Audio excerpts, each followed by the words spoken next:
వాగర్ధావివ సంపృక్తో వాగర్ధ ప్రతిపత్తే జగతః పితరౌ వందే పార్వతీ పరమేశ్వరౌ.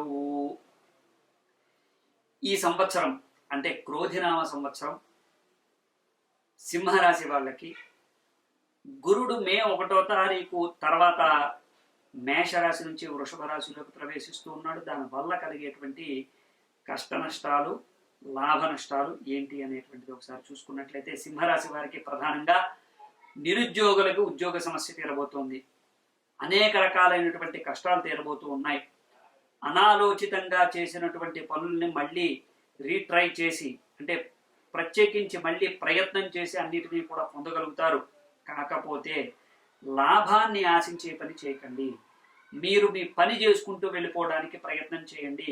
ఇది చేస్తే లాభము, ఇది చేస్తే నష్టము అని వేరే చేసుకున్నట్లయితే మీరు ఎక్కడున్నారో అక్కడ ఆగిపోతారు. గురుబలం వల్ల మీరు చేసేటువంటి పనులకి తగినటువంటి ఫలితమే వస్తుంది. అనుమానాలు, సందేహాలు ఏమీ వద్దు. ఎవరు చెప్పినవి నమ్మద్దు. వ్యాపార విషయంలో చాలా జాగ్రత్తగా ముందడుగు వేస్తారు. కానీ ఆలస్యంగా అన్ని లాభాలు కలుగుతూ ఉంటాయి. ఆలస్యంగా అన్ని పనులు అవుతూ ఉంటాయి. కొద్దిగా సంయమనం పాటించి మీరు ముందడుగు వేయాలి.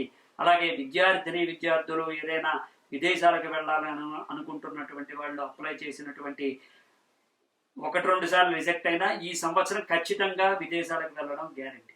ఈ విధంగా గురుబలం వల్ల మీకు అనేక రకాలైనటువంటి లాభాలు కలగబోతూ ఉన్నాయి.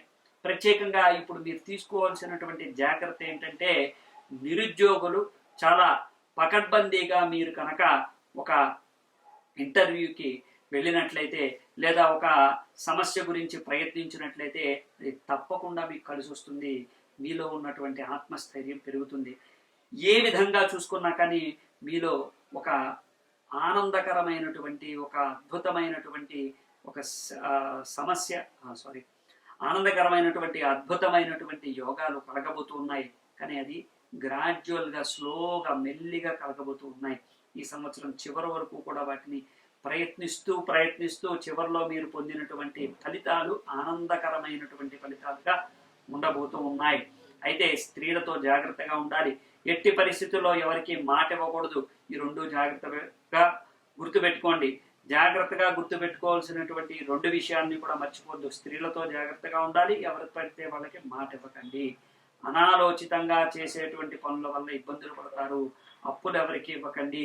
అనుకున్న పనులు ఆలస్యమైనా మీకు ఖచ్చితమైనటువంటి మంచి ఫలితాలు అయితే ఖచ్చితంగా రాబోతూ ఉన్నాయి. రాజకీయ నాయకులకి, వ్యవసాయదారులకి, వృత్తి వ్యాపారులకి అందరికీ కూడా మంచి యోగదాయకమైనటువంటి లాభాలు కలగబోతూ ఉన్నాయి. గురుబలం చేత మీకు మంచి కాలేజెస్లో కూడా సీట్లు వచ్చేటువంటి అవకాశాలు ఉన్నాయి. చదువుకునేటువంటి వాళ్ళకి, విద్యార్థులకి కూడా ఈ విధంగా మంచి యోగదాయకమైనటువంటి ఫలితాలు సింహరాశికి గురుడు వల్ల కలగబోతూ ఉన్నాయి. మరింత సమాచారం కోసం మా కామెంట్ రూపంలో తెలియజేయండి. ప్రతి నిత్యము కూడా శివారాధన చేయండి, దుర్గాదేవి ఆరాధన చేయండి. మరింత ఎక్కువగా భక్తిపూర్వకంగా దుర్గాదేవికి ఆరాధన చేసినటువంటి వాళ్ళకి మంచి ఫలితాలు లభించబోతున్నాయి. శుభం భూయ. జయ శ్రీ. ఓం వాగర్ధావివ సంపృక్తో వాగర్ధ ప్రతిపత్తయే జగతః పితరౌ వందే పార్వతీ పరమేశ్వరౌ. ప్రేక్షక మహాశయులకు నమస్కారం. మనం ఈ సంవత్సరం మే 1వ తారీఖు నుంచి గురుడు మేషరాశిలోంచి వృషభ రాశిలోకి ప్రవేశం జరుగుతుంది. దానివల్ల తులారాశికి కలిగేటువంటి లాభ నష్టాలు ఏ విధంగా ఉన్నాయో తెలుసుకోబోతున్నాం.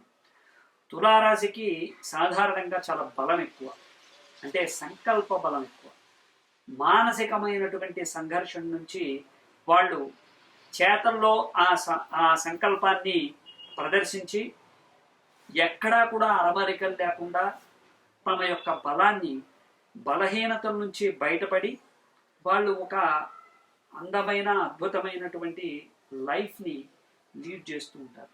మరి అలాంటి సందర్భంలో గురుడు యొక్క బలం అంటే గురుడు శుభాల్ని కలగజేస్తాడు. గురుడు మంచి యోగాల్ని కలగజేస్తాడు. ఇది శుభగ్రహం. అటువంటి శుభగ్రహం కలిసి రాకపోతే పరిస్థితి ఏంటి అంటే ఎప్పుడూ స్ట్రగుల్ అవ్వడమే జరుగుతూ ఉంటుంది. 8వ స్థానంలోకి గురుడు రావటం వల్ల అనేక రకాలైనటువంటి ఇబ్బందులు. వ్యాపారం చేసేటువంటి వాళ్ళకి ఇన్కమ్ ట్యాక్స్ రైడ్ లాంటివి జరిగే అవకాశాలు ఉన్నాయి. ఉద్యోగం చేసేటువంటి వాళ్ళకి మెమోలు ఇచ్చి సస్పెండ్ చేసేటువంటి అవకాశాలతో పాటుగా ట్రాన్స్ఫర్లో అనవసరంగా అయ్యేటువంటి అవకాశాలు ఉన్నాయి. వీటన్నిటితో పాటు వయసు మీద పడినటువంటి వాళ్ళకి అనారోగ్య సమస్యలతో పాటు వెనక నుంచి, అంటే ముందు నుంచి జరిగితే అది వేరే సంగతి, వెనక నుంచి చిన్న చిన్న యాక్సిడెంట్స్ కూడా జరిగేటువంటి అవకాశాలు ఉన్నాయి. వీటన్నిటితో పాటు వెన్నుకి సంబంధించినటువంటి, పొట్టకి సంబంధించినటువంటి అనారోగ్య సమస్యలు స్త్రీలకు ఎక్కువగా కలగబోతూ ఉన్నాయి. ప్రేమ వివాహాలు ఈ సంవత్సరమే విడిపోయేటువంటి అవకాశాలు ఉన్నాయి. మాట పట్టింపులతో అన్నదమ్ముల మధ్యలో వైరం వచ్చేటువంటి అవకాశాలు ఉన్నాయి. వీటన్నిటికీ తోడుగా మీరు ఏ పని చేసినా ఆలస్యంగా చేయటం, దాంతోపాటు బద్ధకం, దాంతోపాటు అసహనం, కోపం, వీటన్నిటినీ కూడా చూడటం ఎక్కువగా జరుగుతూ ఉంటాయి. ఎన్ని శుభకార్యాల కోసం మీరు ఎంత తాపత్రయపడినా కానీ సంవత్సరం అయ్యేటువంటి అవకాశాలు 10 నుంచి 20% మాత్రమే ఉన్నాయి. ఆ 10-20%లో కొంతమందికి అవుతాయి, కొంతమందికి అవ్వవు. అంటే శుభకార్యాల విషయంలో ఆల్రెడీ ఫిక్స్ అయిపోయినటువంటి సందర్భాలు కాకుండా ఈ సంవత్సరమే మీరు అనుకుని ఈ సంవత్సరమే చేయటం అనేటువంటిది అసంభవం. కాబట్టి కొద్దిగా మానసికమైనటువంటి సంఘర్షణ పడుతూనే, శారీరక శ్రమ పడుతూనే ఈ సంవత్సరం లీడ్ చేయాల్సినటువంటి భారమైనటువంటి ఒక పరిస్థితులు ఏర్పడబోతూ ఉన్నాయి. చాలా జాగ్రత్తగా ఉండాలి. 6వ స్థానంలో రాహు, 8వ స్థానంలో గురుడు, అలాగే మీకు 5వ స్థానంలో కుజశనులు కూడా కలవబోతున్నారు. తులారాశికి ప్రధానంగా అన్ని గజిబిజిగా ఉండేటువంటి ఇబ్బందులు కలగబోతూ ఉన్నాయి. ఆగస్టు నుంచి డిసెంబర్ దాకా చాలా జాగ్రత్తగా ఉండవలసినటువంటి సమయం. కాబట్టి ప్రధానంగా నవగ్రహ పాశుపత రుద్రాభిషేకం చేయించుకున్నట్లయితే మీకు అద్భుతమైనటువంటి యోగాలు కలుగుతాయి. రాజకీయ నాయకులకే అస్సలు విలువ లేకుండా పోతుంది.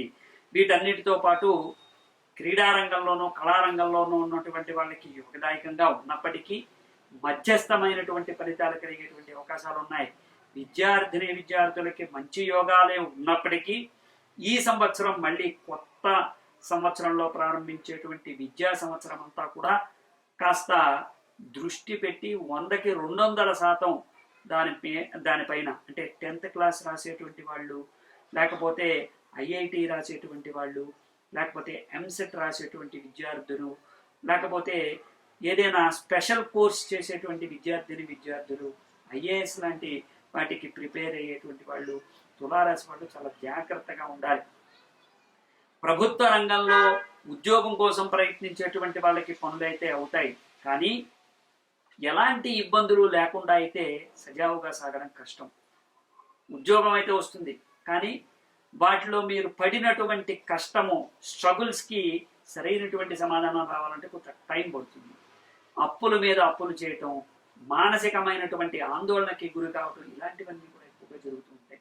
కాబట్టి ప్రధానమైనటువంటి సమస్యలు ఏమన్నా ఉంటే వాటిని తీర్చుకుంటూ, వాటిపైన మీ యొక్క సమస్యల్ని బ్రెయిన్కి కాకుండా, మనసుకి కాకుండా, దాన్ని ఒక సమస్యాపూర్వకంగా పక్కన పెట్టి దానికి ఒక జవాబు వెతికేటువంటి ప్రయత్నం చేయండి. అంటే ప్రతిదానికి డిప్రెషన్లోకి వెళ్ళిపోయి ప్రతి విషయాన్ని ఎవరితోనో చర్చించేసి, ఎవరో చెప్పింది నమ్మేసి, మన అభిప్రాయాల్ని కిల్ చేసేసి, అంటే మన అభిప్రాయాల్ని అక్కడితో భూస్థాపితం చేసేసి వాటన్నిటినీ కూడా కలగాపులగం చేసి ఏదో చేసేద్దాం అనుకుంటే ఎవ్వరికీ కూడా కలిసి రాదు.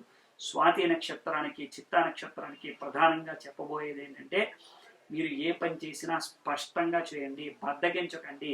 విశాఖ నక్షత్రం వాళ్ళకి ప్రముఖంగా చెప్పబోయేది ఏంటంటే, మీరు ఏ పని చేసినా అందరిలో చేయండి, కానీ మీ స్పెషాలిటీ ఏంటో బయట పెట్టుకునే ప్రయత్నం చేయండి. భయము, ఆందోళన ఏది వద్దు. ఎదురు దెబ్బలు తగలకుండా చూసుకోండి. వెన్నుముకకి, పొట్టకి అనారోగ్య సమస్యలు రాకుండా చూసుకోండి. ఇన్ఫెక్షన్స్ అనేటువంటివి వస్తూ ఉంటాయి. ఫుడ్ పాయిజన్ అయ్యేటువంటి అవకాశాలు ఉంటాయి. స్త్రీలు ముఖ్యంగా మీకు అనారోగ్య సమస్యలు వచ్చేటువంటి అవకాశాలు మెండుగా కనబడుతూ ఉన్నాయి. కాబట్టి నవగ్రహ పాశుపత రుద్రాభిషేకం లేదంటే దత్తహోమం కూడా మీకు బాగా ఉపయోగపడుతుంది. దత్తహోమం చేసుకున్నట్లయితే మీకు సకల దృష్టి దోషాలు, సకల ఆర్థిక సమస్యలు, అనారోగ్య సమస్యలు తీరుతాయి. కాబట్టి ఈ విధంగా చేయండి, మీకు యోగదాయకంగా ఉంటుంది. ఈ సంవత్సరం దోషం కారణంగా చేయవలసినటువంటి ఈ పనులను దృష్టిలో పెట్టుకోండి. కంగారు పడకండి. ప్రతి విషయంలోనూ కూడా అయిపోవాలనే తాపత్రయం కన్నా మనం ఎక్కడా ఇరుక్కోకుండా ఉండడం మేలు అనేటువంటి విషయాన్ని గుర్తుపెట్టుకోండి. ముందడుగు వేయండి. ప్రతి విషయంలోనూ భగవంతుడి యొక్క ఆశీర్వచనం కోసం మీరు చేయవలసినటువంటి రెమెడీలు చేయండి. శుభం భూయాత్. జై శ్రీరామ్.